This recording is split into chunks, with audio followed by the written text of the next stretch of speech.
আসসালামু আলাইকুম everyone, welcome to my YouTube channel চাঁদপুরের কন্যা মায়াবতী। যে যেখান থেকে দেখছেন আশা করি ভালো আছেন। আলহামদুলিল্লাহ আমিও ভালো আছি। তো এই যে আজকে দেখেন আমার হাজব্যান্ড সকাল সকালে মাছগুলো নিয়ে আসছে। মাছগুলো দেখে তো আমার অনেক বেশি কষ্ট লাগতেছে, কারণ কই মাছ কাটতে গেলে আমার হাত একদম ছিলে যায়। আর আমার ফ্রিজেও জায়গা নাই, ফ্রিজে অনেক মাছ আছে, তো এই দিক দিয়ে আবার ও মাছ নিয়ে আসছে। আসলে হয় কি, আমাদের যে মাছ কিনতে গেলে মানে অনেক মাছ একসাথে কিনা হয়ে যায়, দেখা গেছে পরপরে মাছ কিনা হয়, আবার যখন না কিনে অনেক দিন কিনা হয় না। তো মাছগুলা রেখে তারপর আমি চলে আসলাম রান্না করার জন্য, কারণ মাছগুলো এখন আমার হাজব্যান্ড পানি দিয়ে জিয়ে রেখেছে।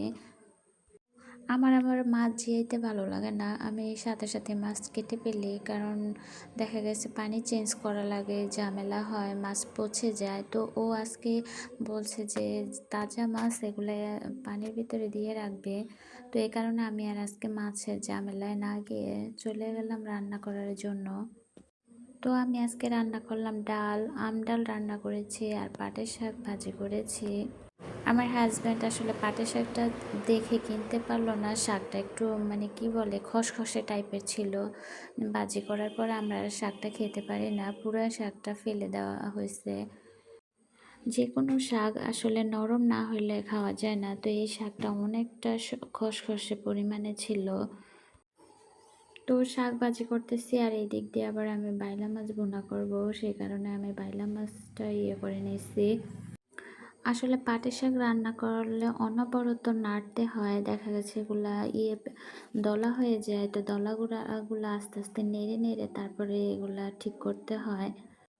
আমি তো আগে খুব একটা পাটের শাক খেতাম না বা ভাজি করতেও জানতাম না, কিন্তু ইদানিং পাটের শাক আমার কাছে ভালোই লাগে, খারাপ লাগে না।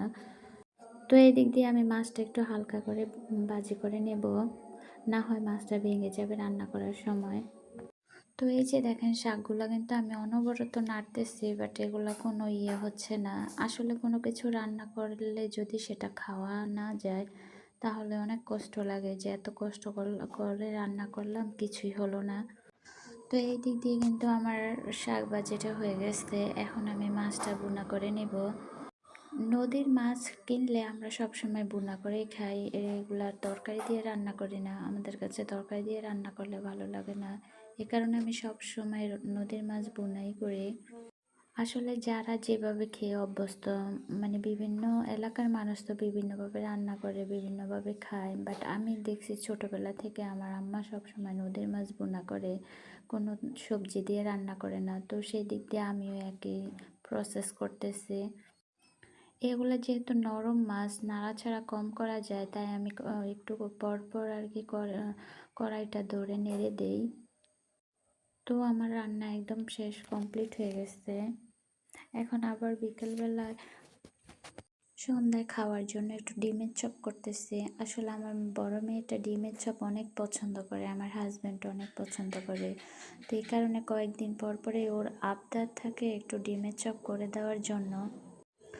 ও আমাকে হেল্প করে, ও এই যে দেখেন ও হেল্প করতেছে, যদিও পারে না কিন্তু তারপরও করার চেষ্টা করতেছে।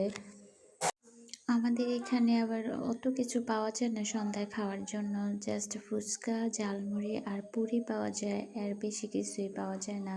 তো প্রতিদিন তো আর এগুলা খেতে ভালো লাগে না, তাই মাঝে মাঝে আমিও ঘরে কিছু বানানোর চেষ্টা করি। আর আমার হাতে ডিমের চপ যেহেতু ওরা পছন্দ করে, এ কারণে আমি কয়েকদিন পর পরই এগুলা বানানোর চেষ্টা করি। দুপুরে খাবার খেয়ে আমি আবার একটু রেস্ট নেই, তারপরে যেটা করার সেটা করি। আসলে খুব ভোরে উঠি, তো দুপুরবেলা একদম মনে হয় যে চোখ মুজে বুজে আসে, আর তাছাড়া আমার তো মানে একদম ঘুমাইতেই হবে এরকম একটা অবস্থা। দিনের বেলা ঘুমাইতে ঘুমাইতে আমার অভ্যাস হয়ে গেছে, এখন না ঘুমাইলে মনে হয় যে মাথাটা অনেক ধরে যায়। তো এগুলো আমি বানিয়ে আমি কিছুটা পাঠিয়ে দিব আমাদের দোকানে আমার হাজব্যান্ডের জন্য। তো এই পর্যন্তই, সবাই দোয়া করবেন, অবশ্যই আমার ফ্যামিলির জন্য দোয়া করবেন। আর আমাদের চ্যানেলটা অবশ্যই সাবস্ক্রাইব করে পাশে থাকবেন, যারা অলরেডি সাবস্ক্রাইব করে ফেলছেন তাদেরকে অসংখ্য ধন্যবাদ। তো আজকে এই পর্যন্তই, আল্লাহ হাফেজ।